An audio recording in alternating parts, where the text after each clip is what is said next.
We hope we have a good test, and we hope we do very well. Financially only, not on the park. But I think we've got to win, because if we don't, I think the Australians will think that we're a lot of no-uppers, and we're not. You can only give your best, and I think our boys will give 80 minutes of sheer endeavour.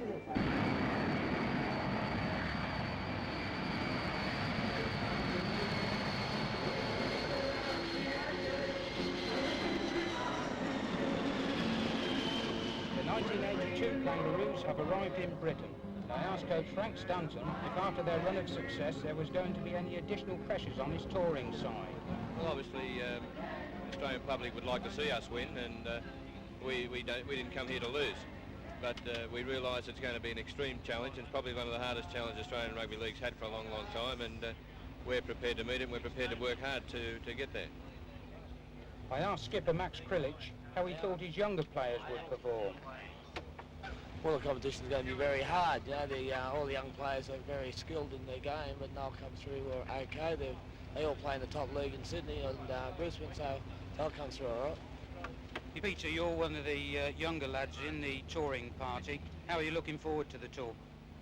Oh, I'm obviously looking forward to it as much as everyone else is. It's a bit of a dream come true for me, so I'm looking forward to a good tour over here. What did you feel like when you knew you'd been selected? Well, you know, it's probably the greatest thrill of my life. It's obviously something you work very hard for, and you know, ever since I was a young kid, I've always wanted to play for Australia. So it's, you know, as I say, it's probably the fulfilment of a dream for me.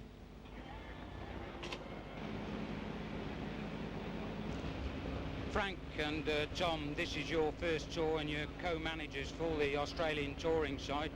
How are you looking forward to the tour? Well, we're looking forward to the tour greatly. The Australian team is the #1 team in the world of rugby league, and we hope to retain that title when we return back to Australia. Yes, we think the selectors have given us the nucleus of a side that can match it with anyone around the place. It's an exciting side, a blend of youth and experience, which should go very well. In Australia, you've had a fairly lengthy season, and a hard season at that, and now you're taking on a lengthy tour of Great Britain and France. How do you think the lads are going to stand up to that? Well, I think they'll stand over pretty well. It's not the season in Australia only amounted to about 2 games more than what they usually play, and they stood up those conditions before, and I don't think they're any different than what they are today. Well, I think we must be approaching Yorkshire now, because all of a sudden the sun's come out. So, gentlemen, have a happy stay, and let's hope we see a good test series. Thanks very much indeed. So it's a happy but rather tired squad to go on the last leg of their extremely long journey towards their final destination and headquarters in Leeds. And they will be confident following their record 9 test victories.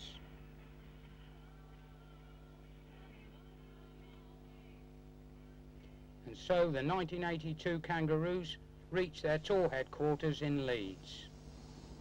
And here they were greeted by rugby league official David Howes.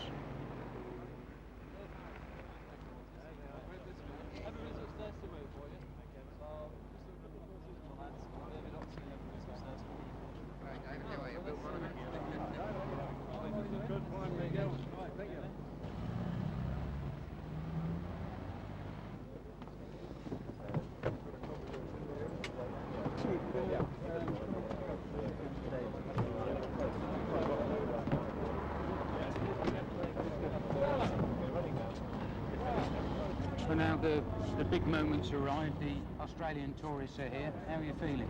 Oh, delighted. I think all the planning, the months of planning, all the telephone calls, all the meetings we've had, when you see them step off the bus, we've now got a tour. And we now know we've got 7 weeks of hard work. We think a lot of enjoyment, and we're hoping a lot of good rugby league both for Great Britain and Australia.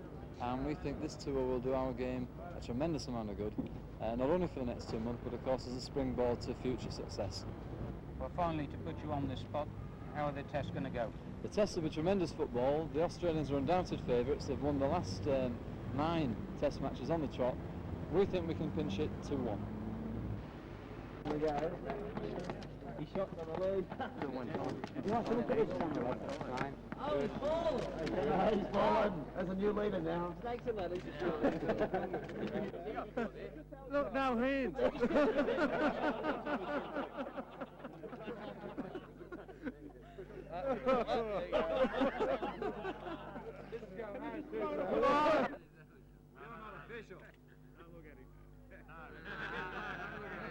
Try stand in the middle.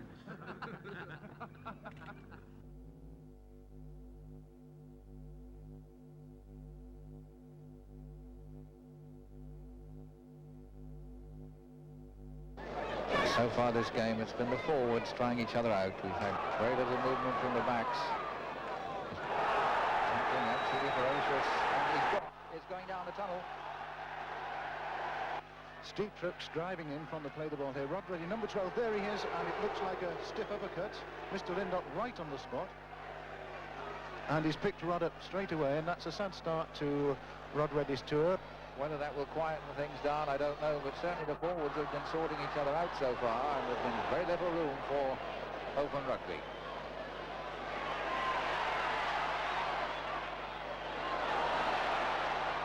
And Holstock and Boyd, while all this is Holstock and Boyd having a little argument.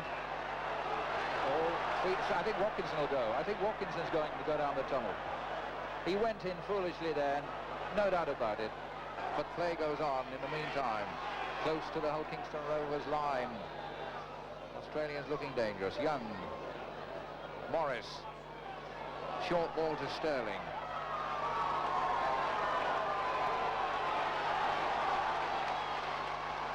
Young to Brentnall, almost there. Brentnall getting up in the line. That looks a simple enough try by Young. 0 to Australia.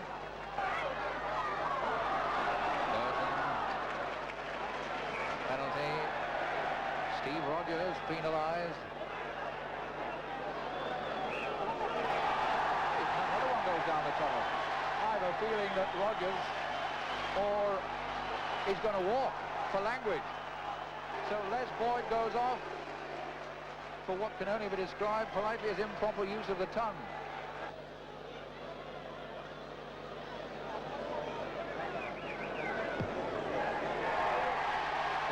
Over.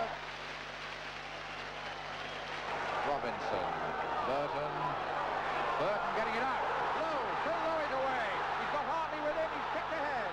Lowe and Hartley going for this, and Rebo's missed, it's going to be a try. Hartley, Rebo couldn't gather.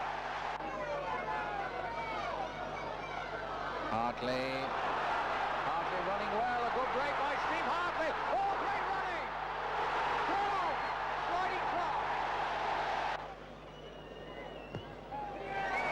Oh, he's missed it. George Fairbairn letting know he's off the hook this afternoon. That's his 5th kick, and that's half-time.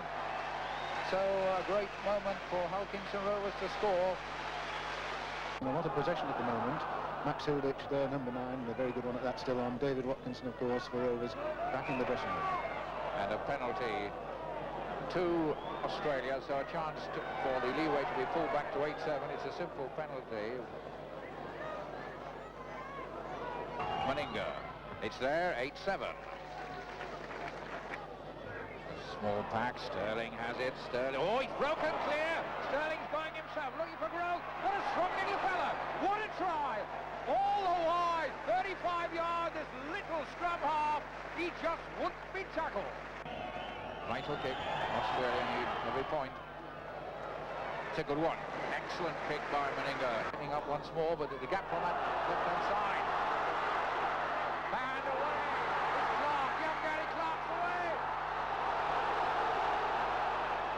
Penalty. Brentnall obstructing Clark. Under the post. 10-12. Australia pulling out their repertoire of moves now after the... Krillitz to Sterling, he's in, under the post, what a good try. 15-10 to Australia, and now 17-10 with Meninga's goal. Sterling coming into the move, Kenny, Muggleton, Rogers. What a lovely try, superb. by Steve Rogers. A beautiful bit of running and handling. Muggleton, the final pass to Rogers. Meninga makes it 10-22. Warning bells must be ringing for Colin Hutton on the Great Britain side. Here's Sterling, he's ball at Lewis. And that man Sterling was in again, and Lewis, the back substitute, gets his try. Yes, 27-10. Into injury time now. Rovers, can they get a last consolation try?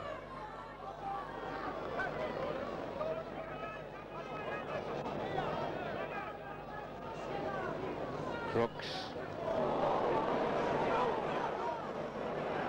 Burton wasn't really looking for the ball then. I think he was half expecting the tackle. He's lost possession.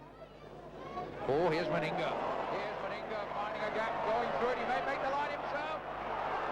He's going, yes he will. What a lovely try. From inside his own half all the way. Mel Meninga to complete a good afternoon for him with the kick at goal. It's hanging in the air. It's short. He doesn't really matter. The score is Hull Kingston Rovers 10, Australia 30. 82 Kangaroos tour. 11 men playing 12 is never very satisfactory, but in the end the 11 men, the Kangaroos, won and won well, going away, as they say in racing terms. They're clearly going to be very formidable opponents indeed. In the first half we kind of kept it in close and we didn't swing it out wide too much, and keep the ball moving, and at the half time he told us to swing around a bit, and we did, and we got results. And here come the Kangaroos, off to an impressive start at Hull Kingston Rovers last Sunday, where they won by 30 points to 10, and hoping no doubt to repeat that 28-2 scoreline here 4 years ago. Oh, a very unsatisfactory kick, and this has perhaps given a chance to loose forward Pearce, and perhaps the first try of the game. It's come inside, and it's an easy enough try for Paul McCabe, who deserves it as much as anyone. This is Bamber. He's a willing lad, this. Plenty of spirit, Lee Bamber. Kiss, who's back on his feet and okay. Shaw, taken out of it by Brown and Muggleton. Oh, and in hard, there goes John Muggleton, and scenes really reminiscent of what happened at Craven Park in the first game. And that all developed as the Wigan player wanted to get off the floor. John Muggleton went flying in, the touch judge on the pitch. The trainers are on the pitch, and there's going to be a round-table conference there as to what happened and what happens now. Wally Lewis sensibly coming in to try and calm things down. Mortimer to play the ball, inside one, inside two, little kick ahead. Oh, he's still there, might get there, but Nicky Kiss first. Oh, in surely now, and Muggleton gets the try. And that can only go down as another sad lapse on the part of the Wigan defence, which...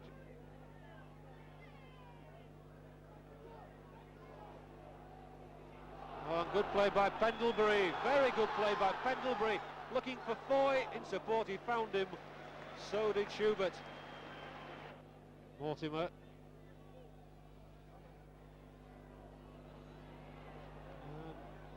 The ball's coming over once more. Oh, and a good chance here for McCabe. Has he got his man in? He has over on that far side. Well, it was a funny way to get the try. And it was Gary Bowstead who gets his first try of the tour.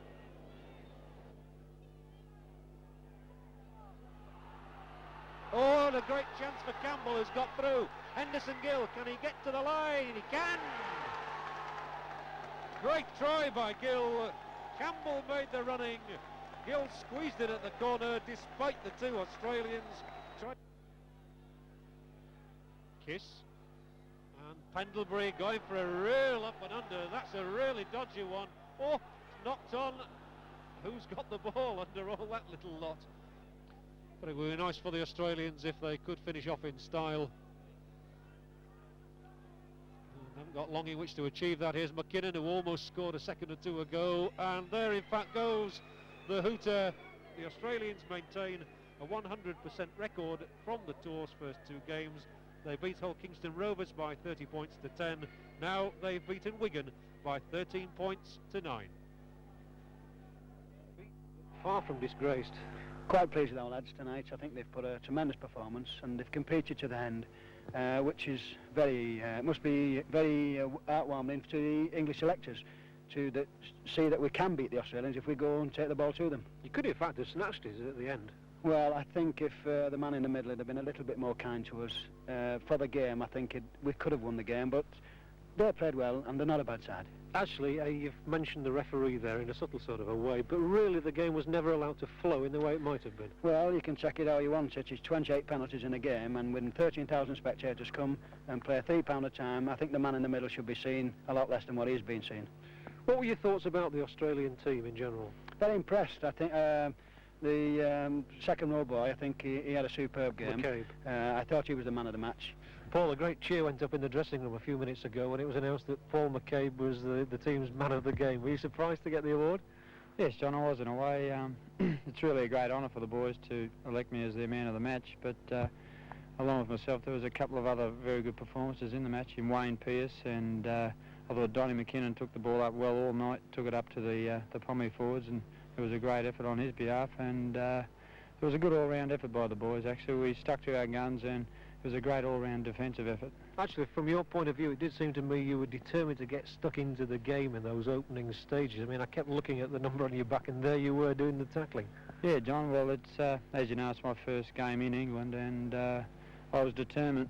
I find it easier to get involved in a game if you start right from the beginning, the word go, get involved, and I find it a lot easier for the game to flow on, and that happened tonight, luckily. You didn't have it all your own way, though. I mean, Wigan could have won it in the end. Mate, they're a great side, Wigan. You know, I'm sure that they have the greatest defensive record in the league over here, and I can see how they've earned that record. It's really a great effort by the Wigan side. During a poor first half, during which Barrow went in front with a Steve Tickle goal, Australia scored the first try of the match. Fullback Ian Schubert going over from a Wally Lewis pass. Steve Ella missed a simple goal kick.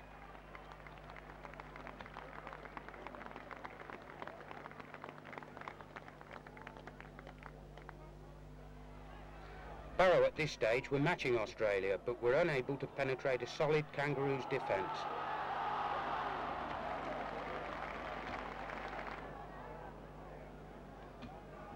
From a half-time dressing down by coach Frank Stanton, it was a different Australia in the second half. Brad Canescu going over and Wally Lewis adding the goal points.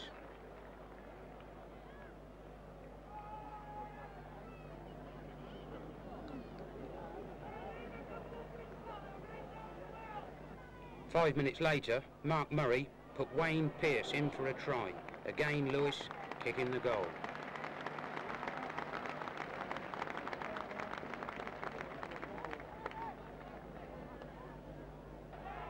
The impressive Mark Murray was next to score with an excellent individual try.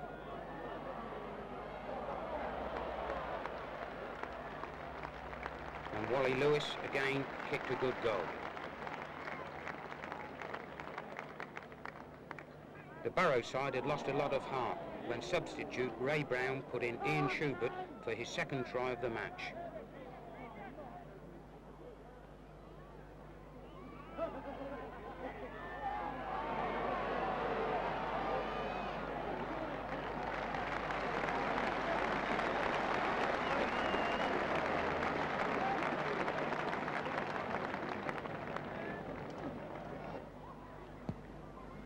Loose forward Wayne Pearce was the pick of the now rampant Australian side and nearly broke through with 8 minutes left.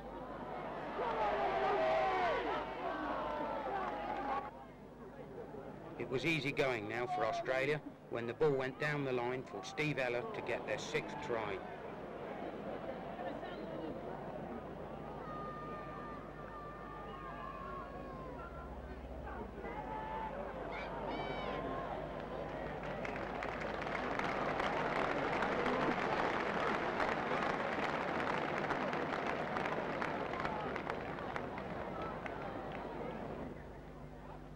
Four minutes from time, Rod Reddy got the ball away to Mark Murray, who made the break, An inside pass to substitute Steve Rogers, and it was Steve Rogers that went over for the final try of the match.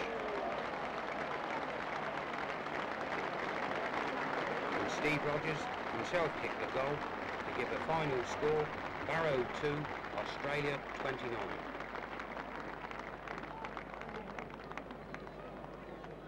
Frank, 3-2 at half-time, bit of a scrappy first half, and Barrow were well in it, but the second half something different. Well, I thought it was a terrible first half on our players' performance. It's one of the worst performances I've seen some of our players turn in for a long while. The coach, Frank Stanton, gave them a little bit of a dressing down at half-time, and it proved the results. They rose to the occasion and they played a hell of a lot better football in the second half. Is it something to do with the team changes, selections to give everybody a game? Do you think the side needs to settle down, and this is probably what added to it in the first half? Well, seeing it's only early in the tour for us, it's going to take the players time to settle down, and as you said, the team changes do make an effect. The players don't get to know each other properly till they get on the field, but as we go on, I believe we'll mould into one real good team and possibly two real good teams. Well, you've got a game at St Helens on Sunday, and then of course you go to Headingley on Wednesday next week, and Leeds top of the First Division, although they lost a hole the other evening. Do you think that's probably going to be one of your sterner tests before the test matches? Well, as I said early in the piece here, we're prepared to take each game as it comes, and we'll weigh up each game as we play the game, and we won't take anyone easy, and I believe that the games will progressively get harder and harder. Wayne, you've just been voted the players' player of the match in there. How do you feel about that? It was a shock to me. There's a lot of other players played well. I thought the halfback, Mark Murray, Les Boyd, there was a lot of good performances, and they all come to the fore in the second half when we settled down. Well, still no score here at Knowsley Road. 7 minutes gone. Australia on the attack. Max Krilich, acting halfback. Sterling, Muggleton. Kicks it through. Bousted must score here. Yes, he's got the first try of the match. Australia go into the lead. 7 minutes gone. 3 points to 0.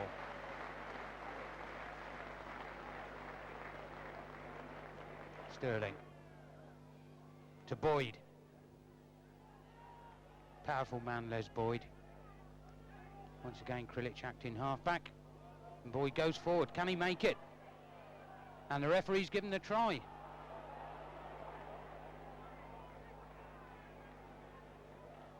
St Helens trying to break clear. They're trailing. Holding breaks clear. Slips it inside to Platt, but he's held. St Helens still in possession. They break again. Gelling, big man, number 10, goes through, but he's stopped straight away by Greg Brentnall. Sterling. John Muggleton changes his mind, goes the other way, slips it to Rogers. Good tackle coming in, but he gets it away to Bousted. He's going to get his second try of the match. 34 minutes gone. Sterling once again to Boyd. And he slips through that tackle, and that's poor covering. And he's got another try, so he's got 2 tries.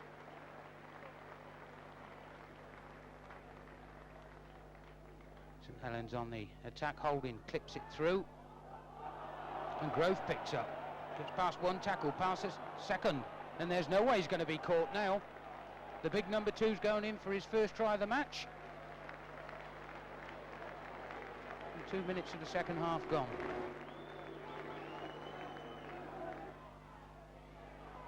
Growth again.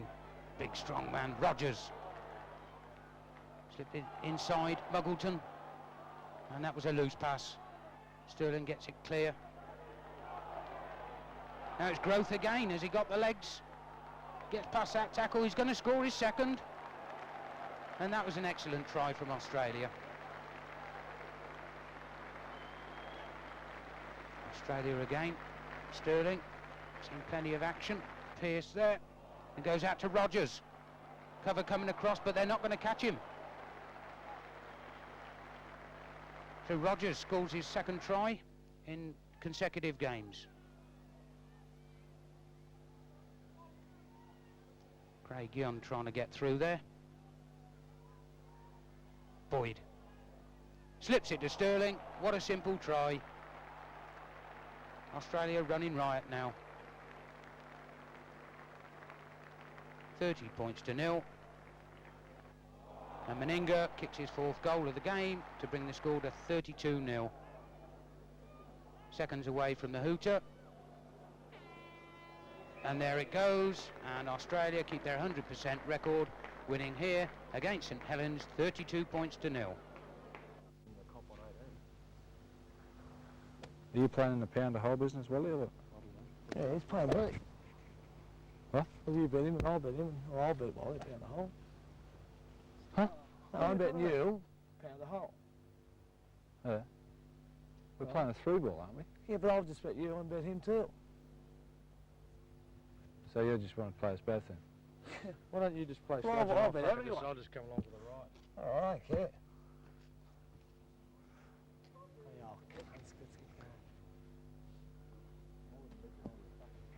Yeah. You just enjoy the game, Wally.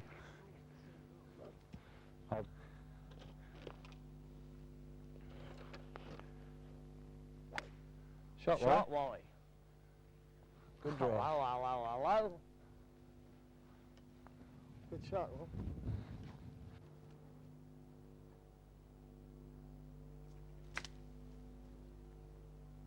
Pull up. Oh, we're all right, then.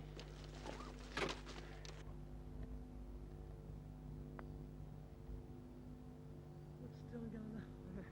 I looked at that and I was dead set.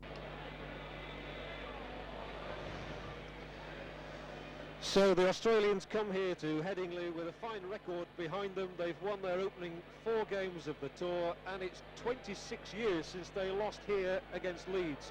But it should be remembered that Leeds currently enjoying a fine run of success, and they are the leaders in the domestic competition.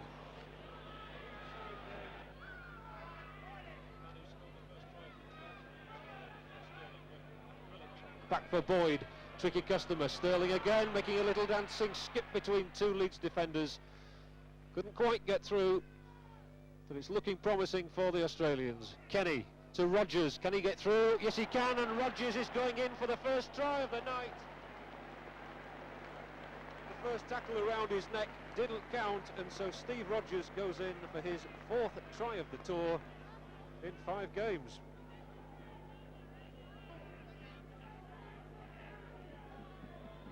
Young. He's got it away to Meninga, and here's a winger who's got a great chance. Kerry Bowstead. Oh, well, that was lightning, and they almost didn't exist, the defence. Kerry Bowstead is having a very good tour indeed. That's the 4th try he's scored. He's got a couple in the last match at St Helens, and Bowstead there absolutely flying in from the flank, and nothing was going to stop him. Again, some telling passing from John Holmes. He's got the ball now. Nicely released to Lester, who's going, can still go all the way himself. Oh, inside 1, inside 2. Forced a Wendell's tackle.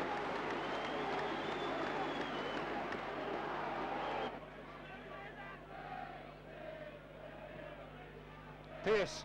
Oh, going well, and if Pearce has got the strength and the legs here, he must surely get a chance for getting Kerry Bowstead in. Meninga now, who's strong and powerful, and that's just how strong and powerful. Well, I said earlier that Meninga took some stopping once he was on the burst, and he took the try well, but a great break by the loose forward Pearce. Now Holmes looking for another route. Puts in a high kick. Eric Groth is under it and fields safely.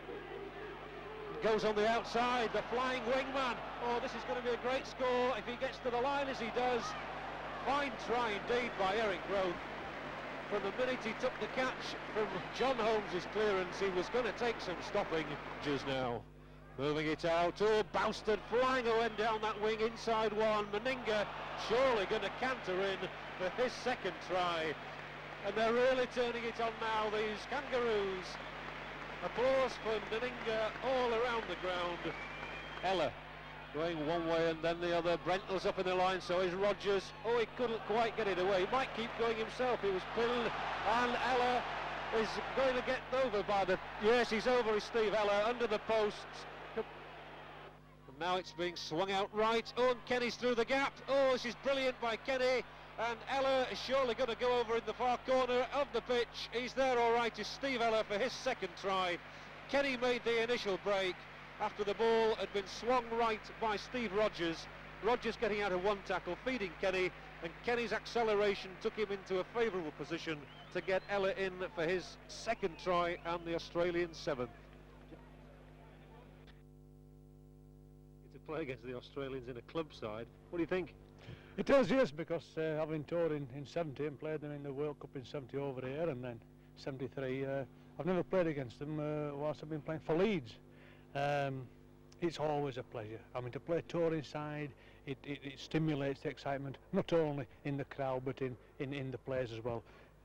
Some of the players tend to be a little bit overawed, but believe me, these lads are very, very professional. They last time I played them, what was 9 years ago, and yes, they're improving all the time. The fitness, they play the basics so good, so fast. You've really got to be on your mettle to stop them. Brian Lockwood has said he reckons that this is probably the best Kangaroo side ever to come to Britain. Yeah, they've won every match quite convincingly, and at the moment we can't really deny what Brian's said. It looks that way. They made a very impressive start. They're rattling up lots of points, good tries against good club sides. You know, the testing time will come, of course, a week on Saturday when That's the first absolutely test. right. Can you see any way at the moment that Britain can beat them? I can, because if our lads, it's a case of getting amongst them. There were just one or two occasions tonight where we just put them under pressure, but we couldn't maintain it. We couldn't sustain any flow. I do hope that the Great Britain squad have lived together, they've trained together well, and that not only will they be on the toes, they will be equal to the sort of match, and that if they get amongst them, hopefully they can beat them. You've come up against a rare old personality, I reckon, tonight in Eric Growth. Now, he looks a bit different with that wild woolly beard, and he can fly a bit. He certainly can. I sort of didn't really get to very close grips with him, really, for what, something like 60 minutes of the game. But then Johnny Holmes kicked a nice ball to him, you know, and he got lots of room to work in. Well, of course, he went down on my right-hand side, and I don't think he sort of moved about 2 feet from the wing on a straight line, and he got a very impressive try. So, I mean, the crowd have gone away disappointed, and yet, like you, I imagine, extremely impressed. It's been an enjoyable experience. Well, it is, obviously. We're all professional sportsmen. We like to win. I don't like to sort of get beat. I don't even like to be humiliated in defeat, but nevertheless, you've got to give credit where credit's due. It's going to take a good side to beat them, and I hope our lads can rise to the occasion. Eric, we've just been talking to your opponent tonight, Alan Smith, about the try in particular that you scored. Just tell us about your side of things. Well, I was pretty lucky more than anything. He lost his footing on the side, which let me get past him, and from then on it was just straight forward to the line. He's one of the most experienced wingers we've got in Britain as well. I think he might have tried to old man you a little bit by forcing you inside. Yeah, I had to get him back anyway, because he beat me in a tackle over here in the first half. Was it an enjoyable game to play? Because, I mean, you're winning so many matches by big margins that people are suspecting you've not had a true test yet. Yeah, I think we're getting the referees on our side a bit more this time too, like on the last tour. Apparently I heard that the referees gave the Australians a hard time, which made it hard to win games, you know. If you go into the first test match with a string of big victories behind you, is there any danger at all of complacency, do you feel? I don't think so. All the boys know what it's all about, and there'll be no complaints here at all. Well, David, for all their attacking so far, the Australians have been a little bit slipshod at times near the line. Yeah, I think we're seeing again that there is definitely a first-team panel of players who are that one class above a lot of the players on here today. There's 4 or 5 lads who are playing for a test spot either on the bench or in the team itself. But it's surprising when the key men are missing how the fluidity of the Australians is reduced. But this first score, whichever way it goes, is going to be a real moral booster to which side gets the points on the board. There must be a chance here. Australia out the ball. The big man McKinnon trying to force his way over. And they'll be queuing up for this first try, one imagines now, as the ball is slipped inside them. Oh, it was Schubert who slipped. He's got the ball away to Murray, though, who gets that first try that we were talking about. Easy enough in the end. And Mark Murray, who scored in his first appearance of this tour at Barrow, scores again on his second appearance. And Rod Reddy again gets into the gap on a nice little bit of interplay. Schubert to Eller. Outside him is Anderson. Eller might get there himself. Oh, and he's gone round on the outside and did so well not to put a foot in touch at all. And that is a magnificent try by Steve Eller. How on earth he managed to avoid putting a foot in touch, I'll never know. Appeals for a forward pass not given, and a chance for Eller to get his second try. A mere 7 or 8 yards away from the Welsh try line. Eller trying to go it alone and does so well. And Steve Eller in for his second try in the space of only, what, 3 or 4 minutes. They take the steam out of the opposition, ready, throwing the ball around. Now McCabe coming on the burst. Out onto that far side, and this must be another try in the far corner. And well taken it was by John Rebo. And Rebo gets his first try of the tour. And that's exactly what Wales didn't want to happen, so Eller sets off on another jinking run. Oh, he's gone an awful long way. He should never have got that far, Steve Eller.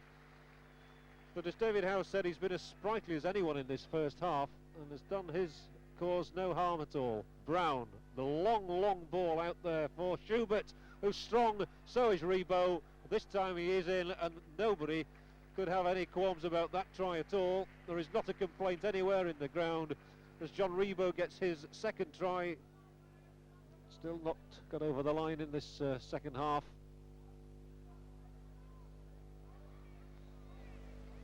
Which, of course, the Welsh best spell in the first half was in the opening minutes. Ready, this time Eller is in for his hat-trick. And Steve Eller really underlining his test claims, no question about that. He skipped through then without any trouble at all, and in for his third try of forward. And that really would encourage the crowd here if the Welsh could snatch a try. Williams, they're roaring him on, he's made it!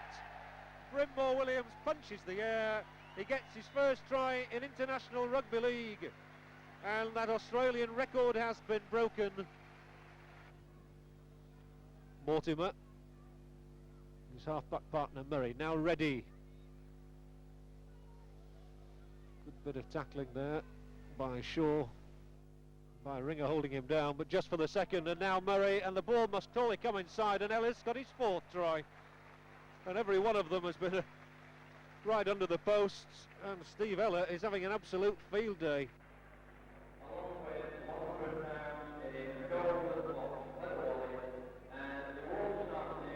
And again, and now Lewis, and Lewis is going in for the try. Lewis is over just at the moment that the announcement was made that Eller has indeed been named man of the match. 37-7. Disappointed by the margin of the result, I'm sure. Yes, obviously disappointed, but one has to be a realist in sport and not to run away from the situation. They were far better organised, they were far better team on the day. They have played exceptionally well already on this tour, and they've already posed Britain many threats, I think, for the Test series starting next Saturday. We got together on Friday. It's very difficult when you have a team of players together just for 2 training sessions and to go straight into an international match against a side who were armed with all the armoury that they had, and they looked good. I think they gave the Welsh public a good impression with good backing up, good running, and a lot of good tries which people appreciated. Do you think your problems might be eradicated to some extent if you can get a good side here at Cardiff which can get into the first division and attract perhaps even more quality players? I think that's a case. I think at this moment in time, rugby league, except for the very top sides, is going back somewhat. We play the ball slowly. We don't back up as well as we should do. We don't lie deep enough to run onto the ball. We don't straighten the line up often enough. And I think this is a basic fault at the moment. And it was good to see today a side doing all these basic things properly. And one can only realise when they are done properly how effective they can be, no matter what the opposition is. Yes, I'm just wondering actually, following on from that question, I mean, Fulham started, what, 3 years ago, now we've had yourselves and Carlisle. As the game spreads, or it seems to be spreading at the moment, do you think it'll get better?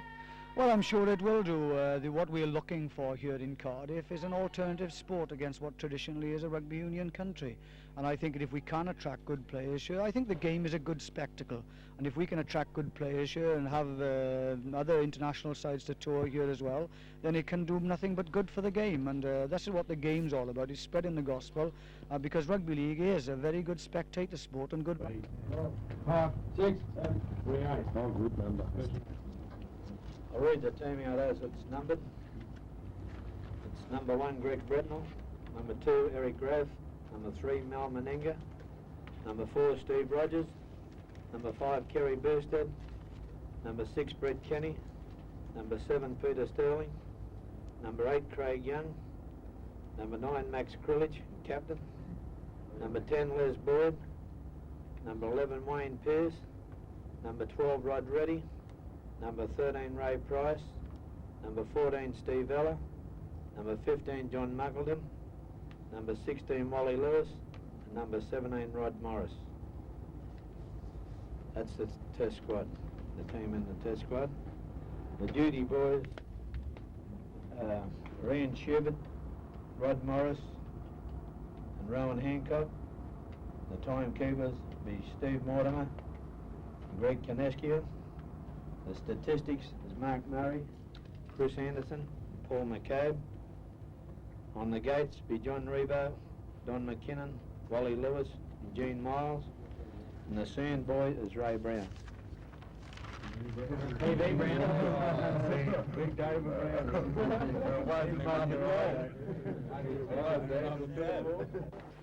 John, the lads are just completing their final preparations for the first test match here at Boothby Park on Saturday against the Australians.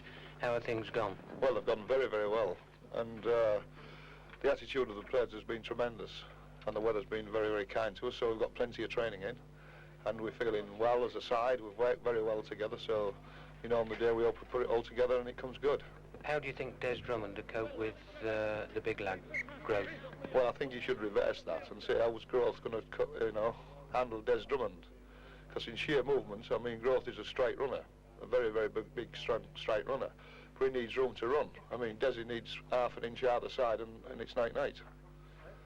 And the kicking could be an important factor in the match on Saturday if it's very tight. Is Lee Crooks going to do the kicking for Great Britain? Well, at this particular stage, he'll be handed the kicking job. Actually, was going to use it today, but there's no sticks up, so it's just for a kibosh on that. But it'll be a crucial factor because it'll be a very, very tight game.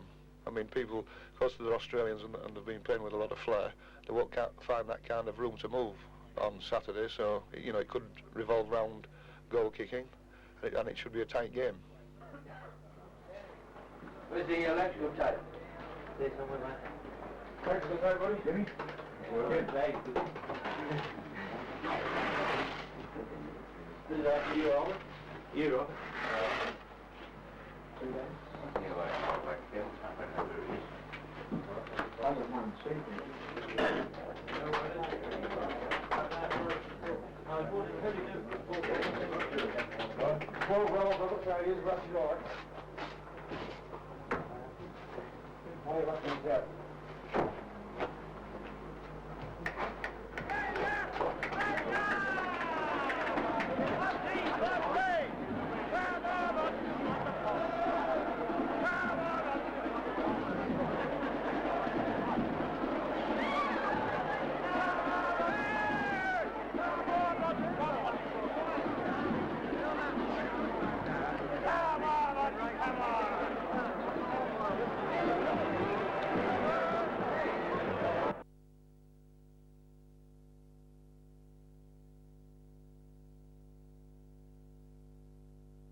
Scrum, Mortimer pops it up to Wally Lewis. One-handed pass to Meninga, and he's big and he's strong. Can he get through? He can't, but he pops it up to Paul McCabe, and McCabe's in for the first try of the match. Paul McCabe wearing number 11. Finds it inside where he finds Meninga. Des Drummond stops him, but Meninga is managing to get it through to Rebo, and Rebo's in for another try. Australia 8, Lee 2. Schubert. McCabe. Miles out to Rebo. Drummond can't stop him, and Rebo's in for his second try of the night. 11 points to 2.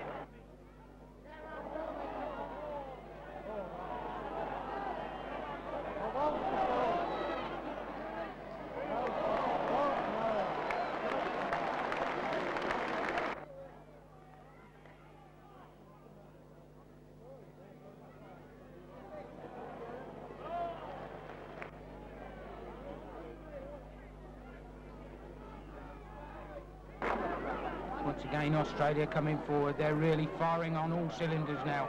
McCabe, who's had an excellent game so far. Schubert. That's through to Muggleton, and he's got the legs, and Muggleton goes in at the corner.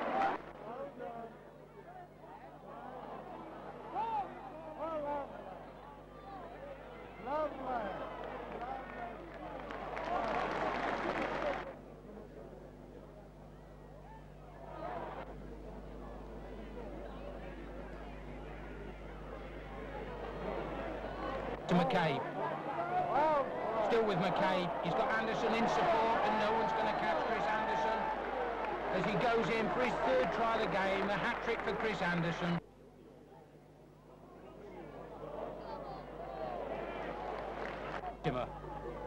Gene Miles goes one way, pushes off. Oh, and what a pass from Miles, finds Muggleton, and that's it. Australia record their highest score of the tour so far. Must be a bit frustrating for people like you and John Rebo and Chris Anderson playing well in a game like this, getting the tries, and after the Test victory last Saturday, very difficult to get in the Test side. Oh yeah, Bob, it is disappointing, but I mean, like, you never know your luck, you know, like there's always, they play very well, every player in the Test team, but there's probably not a player out there tonight that couldn't really replace one of the guys in the Test side, you know. It's a great touring squad. The whole squad is there's a lot of good footballers here, and all we can do is keep trying to play well, you know. We're still playing for our country, even though it's against the county sides in England, but we've all just got to give our best every week, and you never know, you could fling a Test spot. 24 minutes gone, and the Australians certainly know they've got a match on their hands. They trail by 4 points to 2, and they're having the hardest match they've had since the Wigan game earlier on in the tour. So it's a penalty kick to the Australians following that scrum infringement. Ray Price goes forward on his own, doesn't get too far. Chris Anderson, dummy half, through to McCabe, and McCabe's over. First try of the match for McCabe. Australia 5, Bradford Northern 4. There's Bradford coming forward. Gresham gets the ball out to Mumby. And it's a heavy tackle coming in from Price. The line touch judge is on, and the referee's calling him over.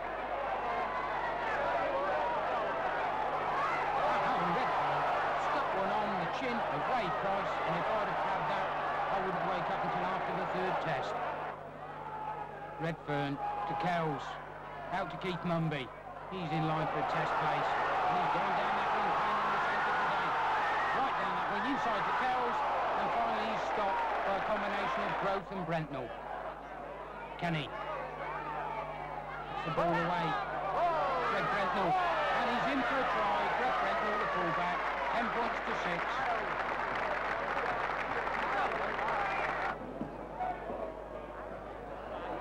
Long kick downfield, well into the Australian side. That's Eric Grother to pick up. And we start to come forward. Cover coming across. And he bursts through the first defence and through another. Full-back Green comes across the McCabe. Into Brett Kenny, and he's in for a try. Kenny. Miles picks up, in for a simple try, fortuitous bounce, 13 points to 6. And that'll be the final score as the hooter goes. 3 minutes into the second half, and Australia lead by 16 points to 2. 4 tries from McKinnon, Sterling, who's now been replaced by Rogers, and 2 by John Rebo. And it's Australian pressure again now. Play the ball 2 yards from the Cumbrian line. McCabe inside to Rogers, and he's over. Substitute Rogers makes the score Australia 19, Cumbria 2. Greg Brentnell bursting through to Steve Ella, and he's going to make it to the line. No catching him now. Steve Ella under the post.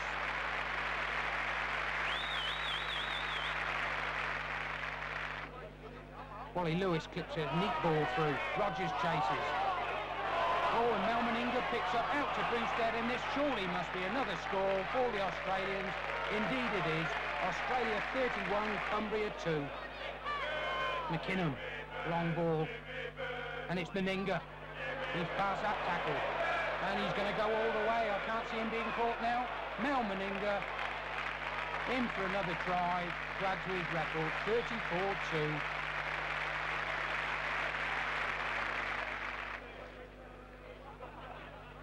McKinnon again, out to Pearce, and Pearce breaks clear, and he's going to go all the way. The only man chasing him is a referee, and I think Pearce can beat him.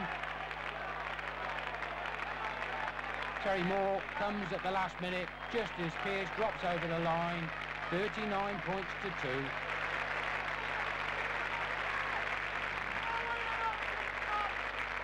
Wayne, a 40-point victory here tonight against Cumbria, but you didn't really have it all your own way today. They put up a bit of a fight tonight. Yeah, well, that was the rep side for the clubs up in this area, and they put up a bit of a fight there early on, but again, they ran out of a bit of steam towards the end of the game there, and the floodgates opened a little bit, but it was by no means easy. And I didn't really fall over in the shower either up here. You know, that happened on the field, so it was a little bit of a knock. There were one or two knocks taken by Peter Sterling and Maxi Krilic got injuries. How are they? They're not too bad. They'll get treatment straight away tonight, and they'll be working on it for the next few days, and I couldn't see them missing any games really. Les Boyd was initially down to play tonight, but he didn't play as he got a knock of some sort.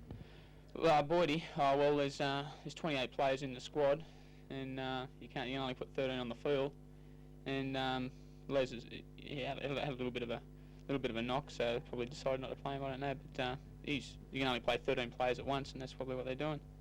John, you got another couple of tries tonight, and you had 3 against Lee.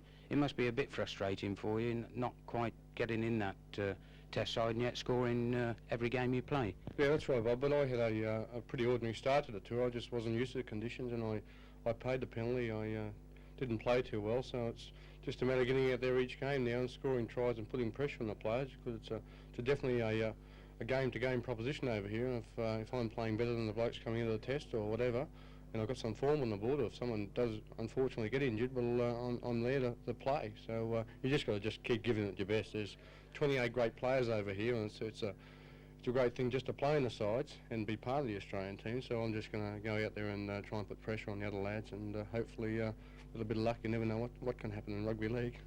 Right, of course, the wing positions, you're particularly strong, this Australian side, with Kerry Boasted, Eric Groth, yourself and Chris Anderson. Right.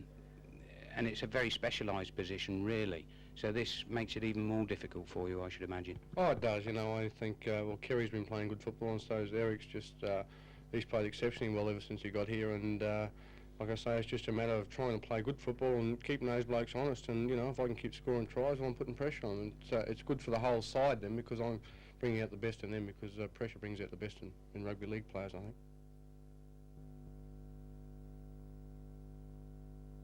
David, rugby league at Fulham now, it's been going for 3 years. It was an experiment, obviously, to start with. How would you say it's worked out?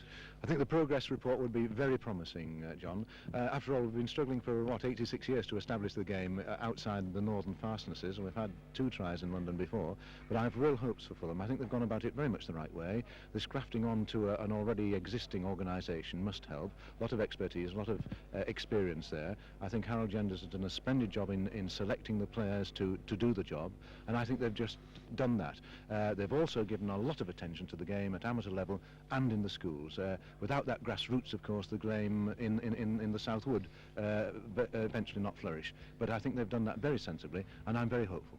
Accepting the novelty value, I mean, crowds at Craven Cottage to start with were, 6, 7, even 8,000. They're down to about 3,000. Does that worry you?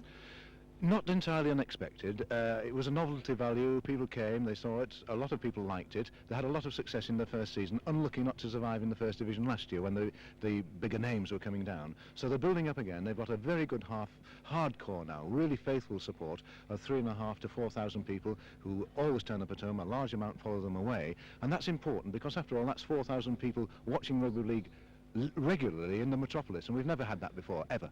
Are those people basically southerners, or are they northerners now based in the south, or people travelling from the north to watch? They're mixed, but certainly a very high percentage, a very pleasing percentage, are Southerners who'd never seen rugby league, certainly on an extended basis, before Fulham came into existence. You can hear them shouting, "Get them on side, ref," you know, real Cockney there, and we love to hear them. They're very faithful, they're becoming very knowledgeable, and they're very enthusiastic, so that's been a very, very pleasing aspect of the Fulham development. Craven Cottage, Fulham, the home, as you see there, of Fulham's soccer and rugby league clubs, and it's 71 years since the Australians came here to Craven Cottage, and then they played against an England team in an international match which the Australians won by 11 points to 6 about an hour ago. So conditions not too unpleasant as Fulham get hold of the ball for the first time with their fullback Eckersley.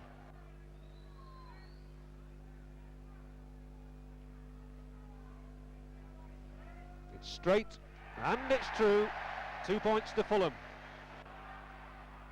Herdman, and now he's lost it. Oh, and surely a great chance for the Australians to get on the score sheet, but Anderson can't hold the pass, and a great chance for Mbarki if he's got the legs. He's away down the flank, he's got past one, he can't get past the second man. Well, the Australians often register their first try round about the 20th minute. They're not far away from that at the moment. Anderson's the man in possession. But Fulham have done a good holding job so far. Schubert, he's still got the ball, and it rebounded kindly for him, and there is the first try for Mark Murray. Well, there was an element of fortune there because Schubert was really juggling with the ball like a bar of soap, and then as he turned round he found himself in space. I think he confused everybody unwittingly. Carried on with a good run though, turned the ball inside, and Mark Murray sprints over between the sticks. Kicked them that one right under the posts. The sort that goal kickers dream about. Should surely be 2 more points. It is. It's from Rod Reddy. On into the gap went Lewis, and outside must be an overlap if they can work the ball back. At that time McCabe, well, it turned inside to Eller, and Steve Eller goes in for his customary try. Every time Steve Eller puts on the Australian jersey, he seems to figure among the try scorers. And it didn't hurt Wally Lewis. Now Mortimer. Oh, he's got through the gap well, and turn it inside for Eller. There must be a try here. Eller's going all the way himself, and finally gets it away to McCabe, who's over. They're right under the posts as well as McKinnon goes for the line, and he's got his man in. The 4th try of the afternoon. It goes to John Muggleton. Cambriani was alert then. Suto. Bodel tries to knock it on to Tufts. Well, there'll be a gap opening up if they can win the sprint. Now then, is there a dramatic try on here for Fulham? Mbarki's chasing it with Eller, who's there. Mbarki's over. He's got the try. Lewis back inside for Eller, and oh, if McKinnon gets it as he does, it must be a try.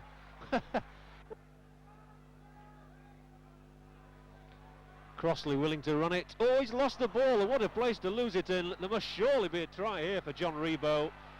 Well, he won't get an easier try on this tour, and that really was a tragedy for John Crossley, who lost possession in the worst conceivable place, and Rebo the simplest of tasks to capitalise. Steve, I thought that was your best performance of the tour. Thanks very much, John. It was a good performance, you know, part of a very good side because Fulham played very, very well. They're a second division side, and yet they've probably given you as good a game as anyone. Well, if they're a second division side, you know, I don't know why they're not in the first division because they certainly tested us today, and I think full marks must go to Fulham. They played very well. Conditions must have been very difficult. It rained for part of the game and for a good long time before the match. Yes, it was very difficult, but that's something we have come to expect over here in England, and so we've got to combat that by making sure of our handling and passing of the ball. But I thought it was just typical today of what we're expecting, and I think we've just got to probably cut our mistake rate down a little bit. How conscious do you think the 13 players out there were that you were just 6 days away from a test match? Well, very conscious. You know, like the competition, and especially in my position too, but the competition in all the positions is very, very intense, so there's no sort of really second string side because everyone is playing for a test position, and as you know, the competition brings the best out into anyone, and Australia, I think, has got 2 capable test sides, and everyone's striving to get in that first 13. You were voted the best player by your own colleagues, which must mean a lot to you, and it must put you with a bit of a hope for next week. Well, look, it certainly does.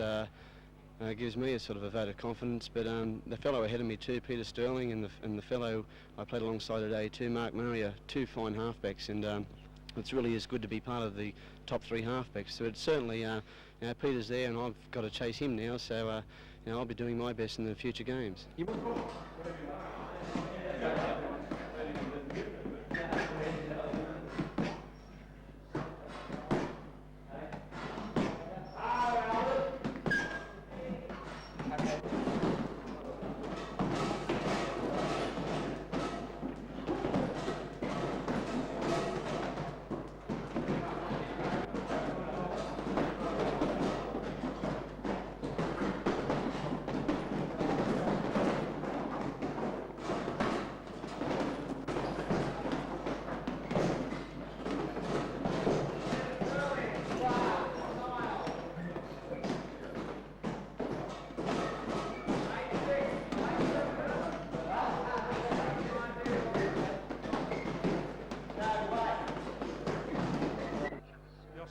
Then come here to Hull tonight, looking to set up a new record. They've won their first 11 matches on this tour, amassing an incredible 332 points, and if they win tonight, well, it'll be the most successful start ever by a Kangaroo touring team. Got everything on their plates tonight. Steve Rogers the kick-off, and the ball picked up on that far side by Denohara. So it was the suspicion of a knock-on, but now Keith Bridges up to play the ball. Experienced hooker, of course, from Featherstone Rovers and Bradford Northern. Sterling, first time we've really seen him. Kenny, nice passing. Rogers trying to make the break. And Meninga is held on that touchline. And got a lot to offer this game of rugby league as Lee Crooks, who's in possession once more. Great cheers going up all around there. Now the touch judge on this side is on the field, and not surprising, punches being flung left, right and centre. Again, Boyd was in the middle of it, and so was Lee Crooks. And the touch judge immediately came to intervene. The referee was on the spot. That's the 3rd time there has been fighting of that sort in the opening minutes of this game. Boosted will play the ball back. Sterling's looking for it and gets it. A little kick through.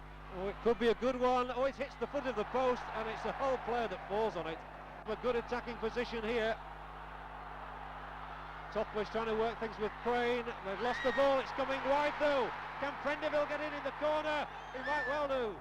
Prendeville almost making it, trying to squirm his way in at the corner.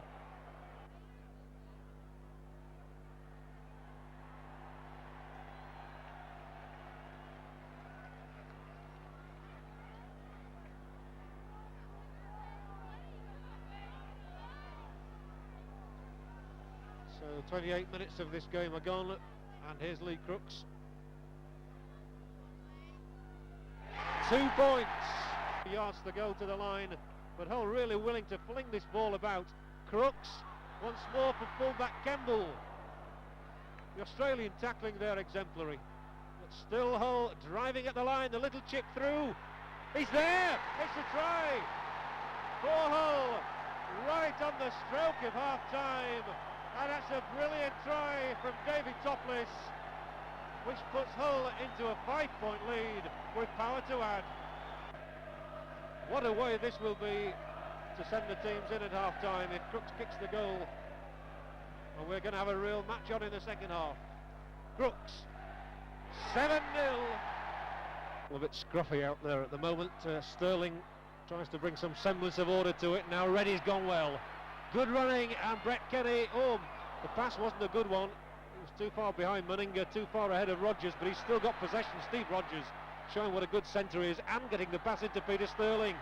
Sterling got 2 tries at Hull Kingston Rovers. If he can get his man in here for Australia, as he has indeed, and Boosted has got the try, and that all stemmed from the play by Peter Sterling. Let's see if he can get both here.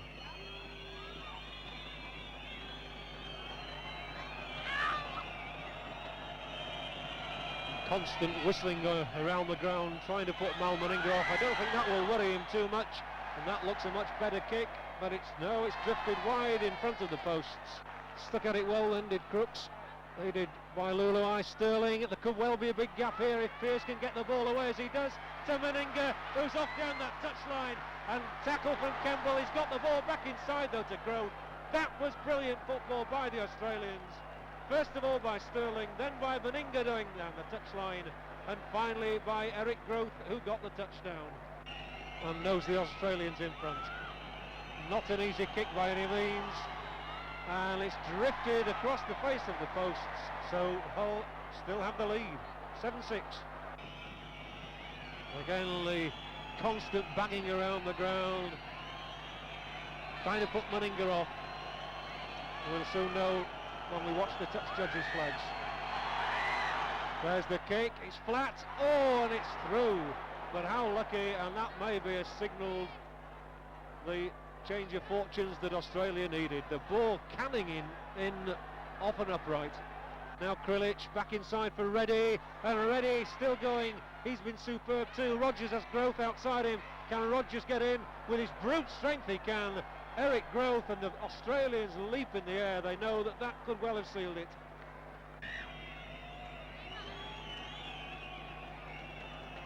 Meninga's kick to come. And this time it looks plumb. That is a superb kick from Meninga. Pressure's off. Australia lead 13-7, and that surely is going to be enough. But don't they know they've been in a scrap? But it really was a marvellous performance by Hull. Their crowd are singing them off the pitch. And after that try from David Topless just before half-time and a couple of goals from Lee Crooks had sent Hull in leading 7-0 at half-time, Australia really had to raise their game in the second half. That was exactly what they did, with those tries from Groth 2 and Boosted and a couple of goals from Meninga. So these are the most successful Kangaroos ever to visit Great Britain, having won their first 12 matches of the tour. That is a new record, and in so doing they've totted up 345 points. It really is a marvellous way for them to go into the second test at Wigan on Saturday. Once more then, the final score here at the Boulevard is Hull 7, Australia 13. Mal, I don't think there's any question about it. That's probably the hardest game you've had. Definitely the hardest. We came here tonight and expecting a hard one, and we got one. Were you worried at all at any stage you might just get beaten? Oh, no, we're always worried, you know, especially when they went 7-0 up at half-time, you know. But we were playing well at the time. They were playing a little bit better, but, you know, the second half we come out a bit fired and, you know, we got the results, which was the main thing. There must have been some strong words in the dressing room at half-time, I imagine, because you really did come out and take the game by the scruff of the neck. No, there wasn't really harsh words, but and we were playing fairly well at that stage, and we didn't have much possession in that first half, and Hull had us camped down our line all the time, and it was a very clever chip kick. They got the score to try, and we came back, and it proves our character, and so we can continue, keep on winning. How much does it mean to you, the fact you've now set up a record as the most successful Kangaroo touring team, winning the first 12 matches? Well, you know, it's a tremendous thing to be part of. You know, it's you know, we've got a lot of criticism when the team was first picked over in Australia, and you know, we're very pleased that we did break the record, and just I hope we can set a new record and win all the games over here in England. It can be dangerous, of course, to have your mind on records, can't it? You've got to take every match really as it comes. Well, that's right. Yeah. Well, you know, we can't rest on our last game. We've got to go out there and play to the best of our ability on the night. Are you very aware that you've become something of a personality yourself on this tour? You've been the star picked out, haven't you? Rather surprised, you know. It's I've had a few lucky breaks now. They've picked me up first up, and I've been part of some good wins.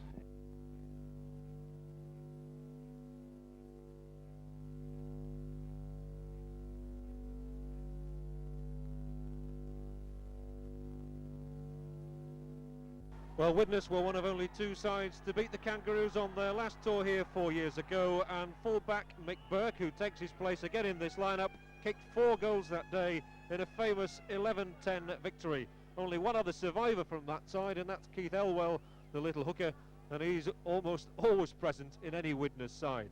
Rod Morris, the Australian prop forward, there he is, looking for the sort of display which will win him selection.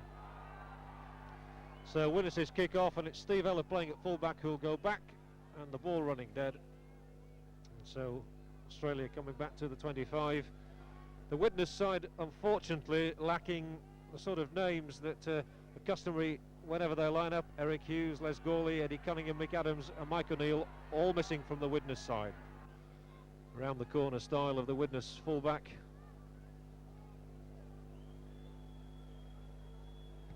And that looks pretty straight to me, and it's got the length as well. It's 2 points for Widnes, and a good kick that one from Burke.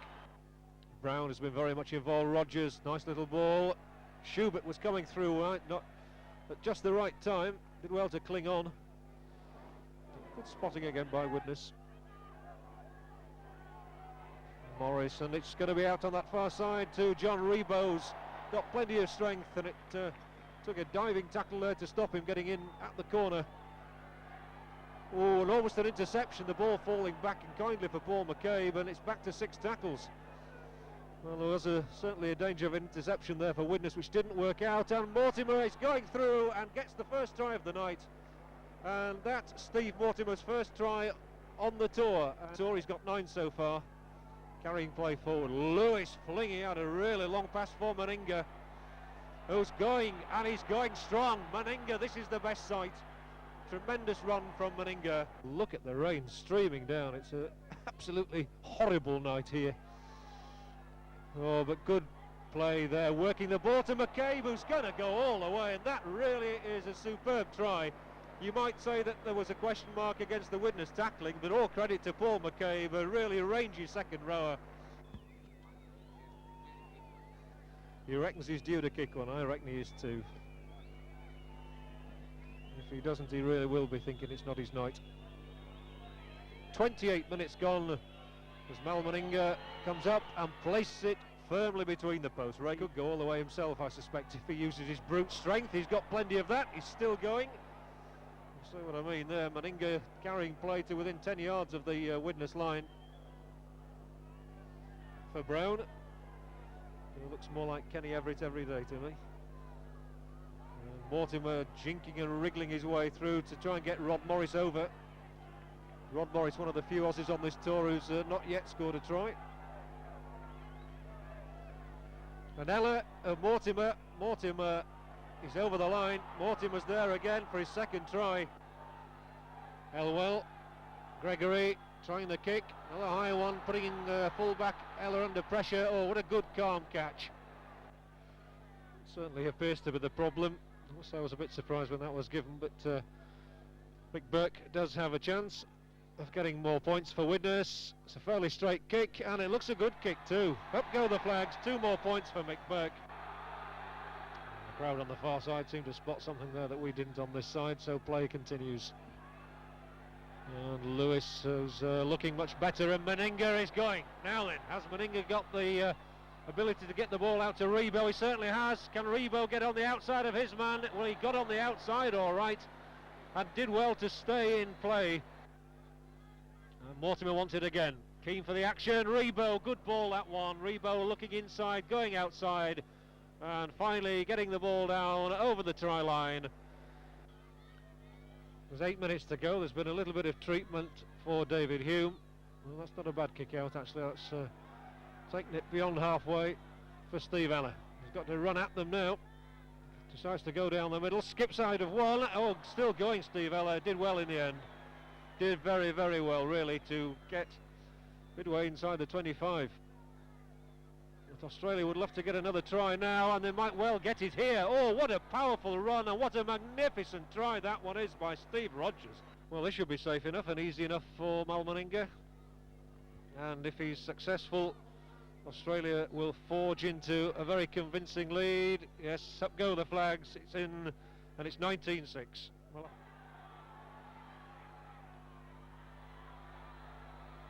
there have been now, I'm told, 35 penalties as the hooter goes. The referee blows his whistle. The Australians carry on. They march on, in fact, still unbeaten after 14 games.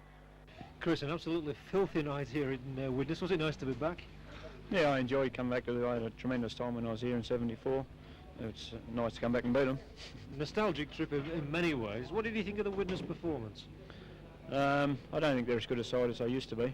I think we had to measure most of the night. It must be very difficult for a winger in conditions like that. You must itch to get more into the game, really. Yeah, it is hard to get into a game like that. The ball concentrated in the forwards most of the game. It was just too slippery to throw it around too much. But we got to see a little bit of it. All right. Are you disappointed not to get on the try sheet? Yeah, it would have been nice, but they're the breaks. And also, I suspect disappointed not to make the test side over here, but you've had quite a competition only for places, really. Yeah, not overly disappointed. I struggled. I didn't play many games back home this season, so it was a little bit hard to force yourself into the test side. And with them playing so well, it's just it's hard to drop anyone. Well, here you go into the final test, 14 wins out of 14. Surely you're not going to let the record go now? No, the boys are very keen to win the final test. It's never been done before, win every game in England, and it'll be tremendous to be part of it. Yeah, you've been on a tour before here, of course. What's made the difference this time, do you think? I don't think the football over here is as good as it was in '78. Plus, this is a real good side. They've played tremendous football, the Australian side. But I don't think the English side is as strong as they used to be.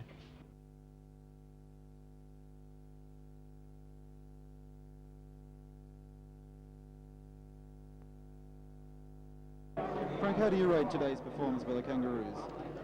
I thought it was a great performance. The English challenge was much more formidable than it has been, and at half-time we were in quite a bit of trouble. But our fellows stuck to their guns, and they showed a lot of maturity for their age.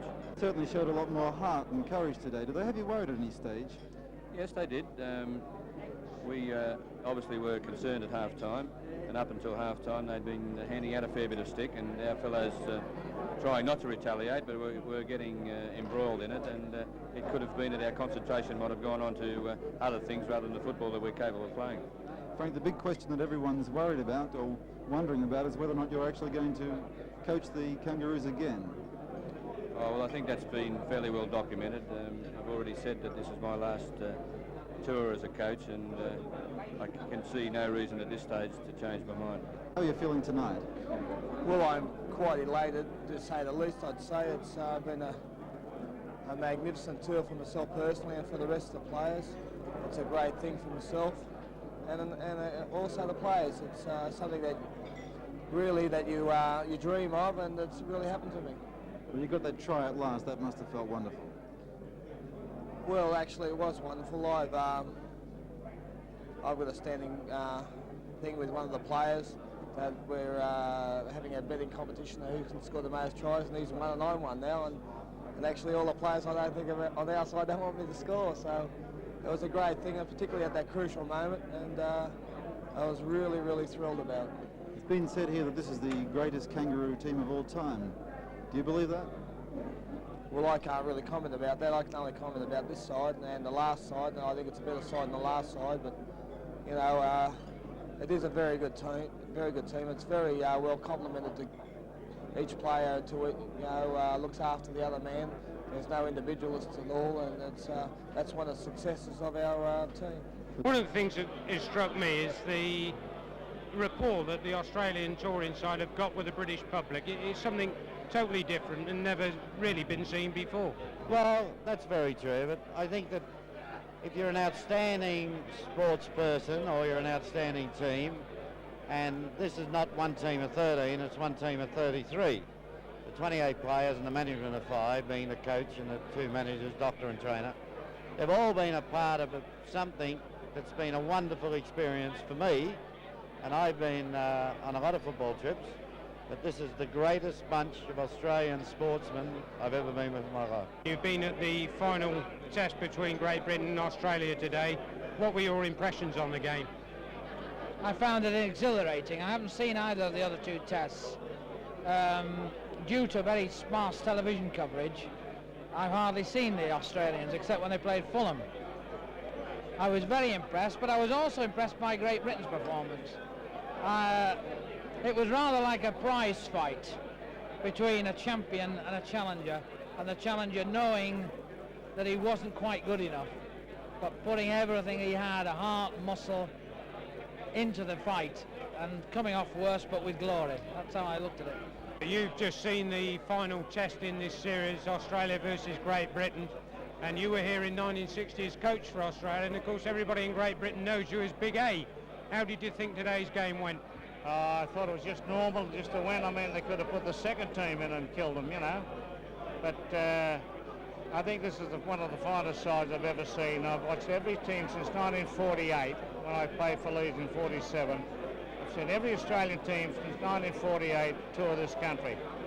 I've done a lot of work for the Australians as liaison officer, this, that and the other. but they were tremendous this side, and I don't think I've seen a finer side in my life.